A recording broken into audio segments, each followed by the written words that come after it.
भारत ने ऑपरेशन सिंदूर में एक साफ और जबरदस्त जीत हासिल की। पाकिस्तान के अंदर घुसकर उनके terrorist launch pad air bases को निशाना बनाया और पाकिस्तान बदले में कुछ नहीं कर पाया।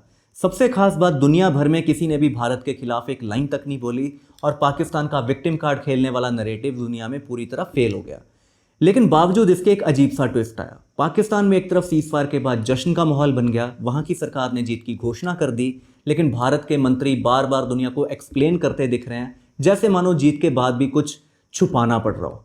विदेश मंत्री डॉक्टर एस जयशंकर बार बार यही कह रहे हैं कि सीजफायर इंडिया और पाकिस्तान के बीच बायलैटरल टॉक्स का रिजल्ट था, ना कि किसी थर्ड पार्टी के इंटरफेरेंस का रिजल्ट। ये जीत के बाद की खुशी वाला बयान बिल्कुल नहीं है।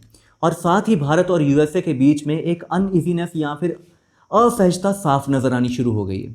आपको ये थोड़ा अजीब नहीं लगा? चाहे सीजफायर किसी ने भी करवाई हो, हमें तो दुनिया को ये बताना चाहिए था कि भारत ने कैसे एक न्यूक्लियर पावर कंट्री के अंदर घुस के उनके टेररिस्ट लॉन्च पैड उड़ाए हैं और कैसे एक न्यूक्लियर पावर कंट्री का ब्लफ हमने दुनिया के सामने उनके एयर बेसिस पर अटैक करके तोड़ा है। ऐसी जीत के बाद तो पाकिस्तान से भी बड़ा जश्न भारत के अंदर होना चाहिए था, लेकिन यहाँ तो माहौल इतना सीरियस कैसे हो सकता है? हमें इतनी बार यही क्यों एक्सप्लेन करना पड़ रहा है कि सीजफायर पाकिस्तान के बोलने पर हुआ है, ना कि ट्रंप के बोलने पर? और इसके बाद एक सडन न्यूज़ ये भी आई कि इंडिया की एक जॉइंट ऑल पार्टी डेलीगेशन दुनिया के कई कंट्रीज़ का टूर करेगी और doctor S Jaishankar Germany, Netherlands और डेनमार्क जा रहे हैं। वहीं डोनाल्ड ट्रंप एक अलग ही मूड में, कभी क्लेम करते हैं कि सीजफायर उन्होंने करवाई, कभी पाकिस्तान को ग्रेट नेशन बोलते हैं और कभी वो इंडिया को टैरिफ किंग का नाम देकर ताना मार देते हैं। एक ऐसे मौके पर जब इंडिया और यूएसए की फ्री ट्रेड एग्रीमेंट की डील बिल्कुल फाइनल होने की कगार पर है, ऐसे टाइम पर वो एप्पल को आईफोन की मैन्युफैक्चरिंग इंडिया से अमेरिका शिफ्ट करने की सलाह दे रहे हैं। थोड़े दिन पहले तक भारत को अपना दोस्त बोलने वाले ट्रंप अब बार बार भारत पर तंज क्यों कस रहे हैं? और इस बार हमारे विदेश मंत्री भी अमेरिकन कमेंट्स को इग्नोर नहीं कर रहे। आज तक हमारे विदेश मंत्री ने कभी डोनाल्ड ट्रंप या फिर यूएसए को लेकर कोई भी तंज नहीं कसा था।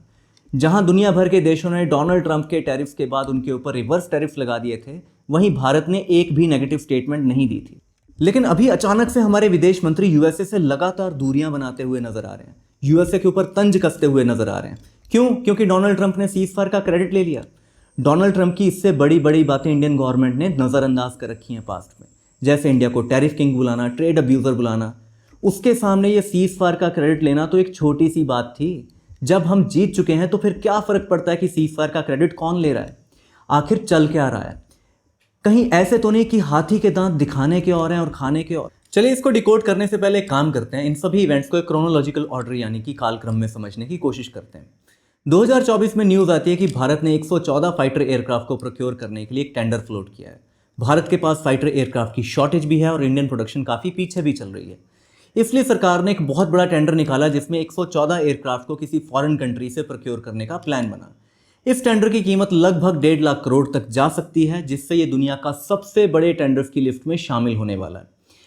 फरवरी 2025 में भारतीय प्रधानमंत्री यूएसए के दौरे पर जाते हैं और वहां डोनाल्ड ट्रंप भारतीय डेलीगेशन को F-35 फाइटर जेट का ऑफर दे देते हैं। F-35 दुनिया का सबसे advanced 5th generation fighter aircraft है, जिसको अमेरिका और इजराइल जैसे देश यूज करते हैं। 5th जनरेशन का मतलब है कि एक स्टेल्थ फाइटर जो आसानी से दुश्मन के रडार पे पेंट नहीं होगा। डोनाल्ड ट्रंप का F-35 खुद ऑफर करना ये साफ कर देता है कि अमेरिका को भारत के इस टेंडर में काफ़ी ज़्यादा इंटरेस्ट है। फिर अचानक मार्च में भारत अपने 114 MRFA टेंडर में एक नया क्लॉज जोड़ देता है। पहले इस टेंडर में केवल 4.5 जनरेशन के एयरक्राफ्ट ही पार्टिसिपेट कर सकते थे, लेकिन अब भारत सरकार ने अचानक से इसमें अमेंडमेंट की, जिससे इसमें 5th जनरेशन फाइटर जेट्स को भी अलाउ कर दिया। अगर 5th जनरेशन फाइटर्स अलाउ ना होते तो फ्रांस का राफेल इस रेस में सबसे आगे नजर आता, लेकिन यहाँ से कंपटीशन पूरा ही बदल गया। इस चेंज का मतलब था कि अब यूएसए F-35 या फिर रशिया का Su-57 इसमें पार्टिसिपेट कर सकते हैं। आपको शायद पता होगा कि चाइना इस टाइम 100 से ज़्यादा 5th जनरेशन फाइटर्स को ऑपरेट करता है और इसी साल चाइना पाकिस्तान को भी 5th जनरेशन फाइटर एयरक्राफ्ट देने जा रहा है। लेकिन इंडिया के पास ना तो कोई 5th जनरेशन फाइटर है और ना ही अगले 5-6 साल तक भारत अपने make in India 5th generation fighters को इंडक्ट करने की हालत में ही है।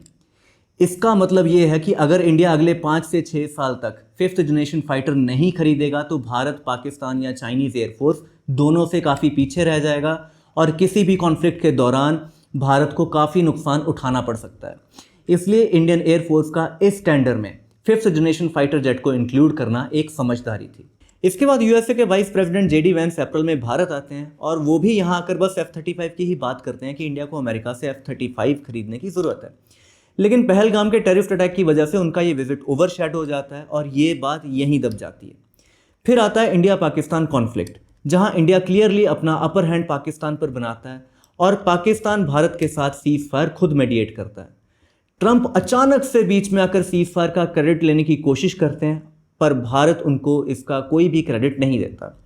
ट्रंप को शायद लगा हो कि जीत के जश्न के बाद भारत उनकी बात पर ज़्यादा ध्यान नहीं देगा, लेकिन डॉक्टर एस जयशंकर ट्रंप की बात को लेकर काफ़ी नाराज़ दिखते हैं और उन्हें कोई भी क्रेडिट नहीं लेने देते।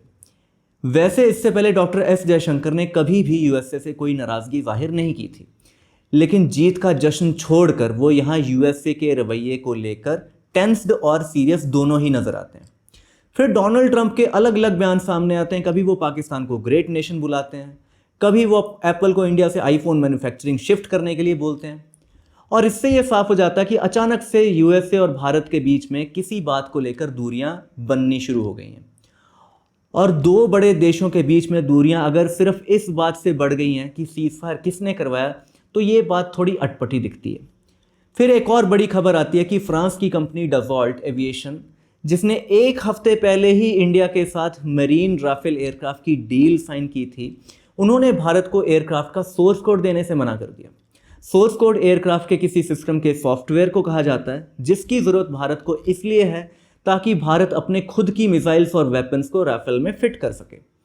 हालांकि सोर्स कोड देना डसॉल्ट की मर्जी है, उनके ऊपर कोई बंदिश नहीं है, लेकिन भारत का 114 एयरक्राफ्ट का टेंडर इस वक्त चल रहा है, जिसमें राफेल एयरक्राफ्ट एक फ्रंट रनर है।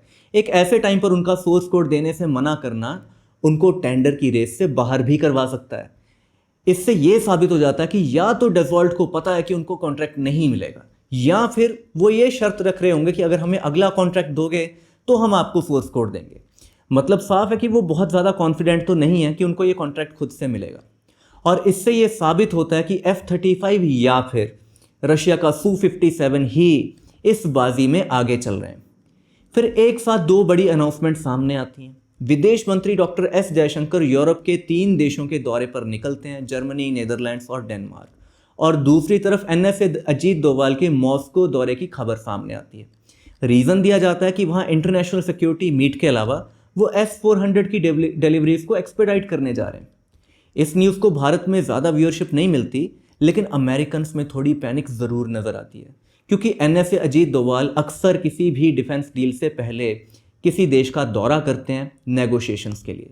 2024 में यूएसए में वो प्रीडेटर ड्रोन खरीदने से पहले गए थे और फ्रांस में वो राफेल एयरक्राफ्ट खरीदने से पहले गए थे। उनकी विजिट को दूसरे देश लाइटली नहीं लेते। आपने शायद एक और न्यूज़ यहाँ फॉलो की होगी कि भारत के इंडिजिनस तेजस एयरक्राफ्ट में फिट होने वाला जनरल इलेक्ट्रिक का F404 इंजन को अमेरिका की तरफ से फिर से डिले किया जा रहा है। ये न्यूज़ अजीत डोभाल की विजिट शेड्यूलिंग के बिल्कुल बाद में आई है। भारत का तेजस एयरक्राफ्ट 3 साल लेट इसलिए चल रहा है क्योंकि इंजन्स अमेरिका से अवेटेड हैं और बार बार उनकी डिलीवरी में डिले किया जा रहा है। और इस न्यूज़ के बाद अजीत डोभाल की रशिया ट्रिप फ्लू होने की वजह से कैंसिल भी हो जाती है। फिर से अमेरिका की तरफ से एक नई न्यूज़ सामने आती है कि इंडिया यूएसए की हाई लेवल मीटिंग में फिर से F-35 की प्रेजेंटेशन इंडिया को दी जाएगी। तो क्या यहाँ एयरक्राफ्ट प्रोक्योरमेंट को लेकर बहुत बड़ी जियोपॉलिटिक्स चल रही है? आपने बिल्कुल ठीक गेस किया है। ये सारी जियोपॉलिटिक्स के पीछे असल में भारत का ये 114 एयरक्राफ्ट का मेगा टेंडर है, जिसको लेने के लिए यूएसए ने पूरा जोर लगा दिया है। आइए इसको थोड़ी डिटेल में समझते हैं। डोनाल्ड ट्रंप चाहते हैं कि भारत उनका सबसे महंगा एडवांस फाइटर जेट F-35 खरीद ले। क्यों? मेन रीज़न है कि इंडिया के पास 5th जनरेशन फाइटर्स नहीं है और इंडिया का 114 एयरक्राफ्ट का टेंडर काफ़ी बड़ा टेंडर है। यानी कि यूएसए को ये टेंडर मिलने पर उनकी इकॉनमी को एक मेजर बूस्ट मिलेगा, जो डोनाल्ड ट्रंप का प्राइमरी गोल भी है। लेकिन इंडियन एयरफोर्स काफ़ी टाइम से बार बार इस एयरक्राफ्ट के लिए मना करती आई है। क्यों? इसके 3 बड़े कारण हैं। पहला कारण है कि इंडियन एयरफोर्स का इंटीग्रेटेड एयर कमांड और कंट्रोल सिस्टम इस एयरक्राफ्ट के साथ फिलहाल कंपैटिबल नहीं है। भारत का integrated command system Russian radars और सिस्टम्स पर बिल्ड किया गया है, जो इस एयरक्राफ्ट के अमेरिकन सिस्टम्स के साथ इंटीग्रेट करना एक आसान काम नहीं है। ये तभी इंटीग्रेट हो सकता है अगर अमेरिका F-35 का सोर्स कोड इंडिया के साथ शेयर करे। सोर्स कोड शेयर करने पर इंडिया के एयर डिफेंस सिस्टम और एवैक्स एयरक्राफ्ट के साथ इस एयरक्राफ्ट को जोड़ा जा सकता है, तभी ये एयरक्राफ्ट बाकी इंडियन फाइटर्स के साथ इंटीग्रेट हो सकता है। कुछ सोर्स कोड इसलिए भी मांगे जा रहे हैं ताकि इंडिया अपने खुद के वेपन्स को एयरक्राफ्ट में फिट कर सके। लेकिन यूएसए को यहाँ इस बात का भी खतरा दिखता है कि अगर वो भारत के साथ सोर्स कोड शेयर करेगा तो बहुत सारी टेक्नोलॉजी रशिया को लीक हो सकती है, जो यूएसए बिल्कुल नहीं चाहता। अमेरिकन की सोर्स कोड को शेयर करने की रिलक्टेंस इंडियन एयरफोर्स के लिए इस एयरक्राफ्ट को एक सफ़ेद हाथी बना देती है। इसलिए भारत ने अभी तक इस एयरक्राफ्ट में बहुत ज़्यादा इंटरेस्ट नहीं दिखाया। दूसरा कारण है अमेरिकन की अपने एयरक्राफ्ट के साथ लगाई जाने वाली कंडीशंस। अमेरिका अक्सर अपने एयरक्राफ्ट के साथ कंडीशंस लगाता है, जैसा कि हमने पाकिस्तान में देखा कि उनको अमेरिका ने F-16 इंडिया के खिलाफ यूज़ करने के लिए मना कर दिया। आप खुद सोचिए कि कोई देश मिलियंस खर्च करके अमेरिकन एयरक्राफ्ट खरीदे और उसको फिर भी एयरक्राफ्ट को यूज़ करने से पहले अमेरिका से ही परमिशन लेनी पड़े, जैसे इजराइल को अक्सर लेनी पड़ती है। ऐसी कंडीशंस अगर भारत पर लगेंगी तो इंडियन एयरफोर्स कभी भी अपनी टेक्निकल फ्रीडम के साथ समझौता नहीं करेगी। तीसरा बड़ा कारण है इस एयरक्राफ्ट की कीमत। F-35 दुनिया का सबसे महंगा एयरक्राफ्ट है और इसकी कीमत लगभग $100 मिलियन है, जो किसी भी दूसरे एयरक्राफ्ट की तुलना में 2 गुना ज़्यादा है। वहीं दूसरी तरफ रशिया ने भी अपना Su-57 एयरक्राफ्ट भारत को ऑफर किया है, जिसमें रशिया ने Su-57 को भारत में ही प्रोड्यूस करने की बात खुद की है। इसके अलावा रशिया ने एयरक्राफ्ट के साथ टेक्नोलॉजी ट्रांसफ़र की बात भी कही है और रशियन एयरक्राफ्ट की कीमत F-35 से लगभग आधा होने वाली है। अगर रशियन एयरक्राफ्ट के क्रिटिसिज्म की बात करनी हो तो ये एयरक्राफ्ट अभी तक फुली डेवलप्ड श्रेणी में नहीं आता और अभी भी इसमें कुछ एडवांसमेंट्स किए जा रहे हैं। और अगर भारत एक रशियन एयरक्राफ्ट की तरफ जाता है तो चांसेस हैं कि यूएसए भारत पर कुछ सैंक्शंस या फिर टैरिफ्स लगा सकता है और साथ ही भारत के तेजस एयरक्राफ्ट के इंजन को बहुत लंबे समय के लिए डिले कर सकता है, ताकि भारत अपने एयरक्राफ्ट को कभी भी ना बना सके। तो अब आपको समझ आया होगा कि भारत और यूएसए के बीच फिलहाल सब कुछ ठीक क्यों नहीं है। भारत ने अभी तक किसी एयरक्राफ्ट को चूज़ करने की अनाउंसमेंट नहीं की है, लेकिन अमेरिका की तरफ से भारत पर बहुत ज़्यादा प्रेशर बनाया जा रहा है। कभी भारत को टैरिफ किंग बोला जा रहा है और कभी आईफोन को इंडिया से मैन्युफैक्चरिंग हटाने की बात की जा रही है। ये एक तरीके से धमकी दी जा रही है कि अगर आपने रशिया की तरफ कदम बढ़ाए तो आपको उसकी सज़ा दी जाएगी। यही वो कारण है कि पाकिस्तान पर जीतने के बावजूद भी इंडिया में माहौल जश्न वाला नहीं बल्कि सीरियस है और इसलिए भारत के विदेश मंत्री इस टाइम जर्मनी और बाकी यूरोपियन देशों के साथ मुलाकात के लिए गए थे, क्योंकि रशियन एयरक्राफ्ट चूज़ करने पर भारत को पहले से टैरिफ की तैयारी करने की ज़रूरत पड़ेगी। यही वो कारण है कि भारत ने ट्रंप को सीज फायर का फ्री क्रेडिट देने से मना कर दिया था। जियोपॉलिटिक्स में पैसों की कीमत कितनी ज़्यादा है, ये सिचुएशन उसकी एक परफेक्ट एग्जाम्पल है। अब आप यहाँ सोचेंगे कि इस सिचुएशन का सोल्यूशन क्या है। इस समय भारत के पास 3 ऑप्शन अवेलेबल है। पहली है कि F-35 पर ज़बरदस्त बार्गेनिंग की जाए। ट्रंप ने इतनी बार F-35 की बात कर दी है कि अगर ये डील वो साइन नहीं कर पाए तो अपने खुद के देश में ही ह्यूमिलेट हो जाएंगे। उनके प्रतिद्वंदी उनका मजाक उड़ाएंगे कि अपने दोस्त से भी डील साइन नहीं कर पाया, उल्टा इंडिया ने रशिया को चूज़ कर लिया।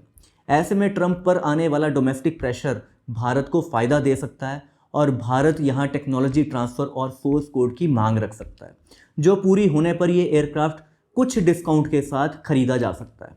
दूसरा है, अगर अमेरिका टेक्नोलॉजी ट्रांसफ़र और सोर्स कोड देने से मना करता है तो इंडिया को रशियन फाइटर फाइनल करने का मौका मिल जाएगा। रशिया ने अपने ऑफर में Su-57 को भारत में ही प्रोड्यूस करने की पेशकश की है, वो भी टेक्नोलॉजी ट्रांसफ़र के साथ। इससे भारत इस एयरक्राफ्ट को फ्यूचर में एक्सपोर्ट भी कर सकता है और आत्मनिर्भर भारत को इससे एक बूस्ट मिल जाएगा। लेकिन रशिया से डील साइन करने का मतलब है अमेरिकन टैरिफ्स के लिए भारत को पहले से कड़ी तैयारी रखनी होगी, क्योंकि आसान वक्त नहीं होगा। साथ ही तेजस के लिए भारत को हो सकता है एक ऑल्टर इंजन भी फाइनलाइज करना पड़े।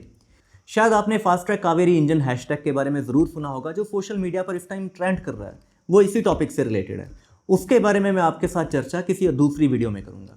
अब हम चलते हैं तीसरे सोल्यूशन पर। तीसरा है, भारत रशिया और यूएसए दोनों के साथ बार्गेन करे और दोनों के साथ अलग अलग डील साइन करे।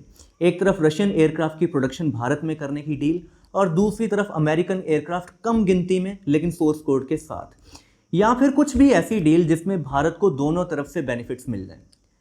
फिलहाल इतना तो समझ आ रहा है कि इंडियन एयरफोर्स के लिए यहाँ अच्छी डील्स अवेलेबल हैं, लेकिन इससे ये भी समझ आ रहा है कि भारत को अपने मेक इन इंडिया फाइटर्स को तेज़ी से आगे बढ़ाने की ज़रूरत है, ताकि फ्यूचर में बार बार हम ऐसी जियोपॉलिटिक्स का शिकार ना बने।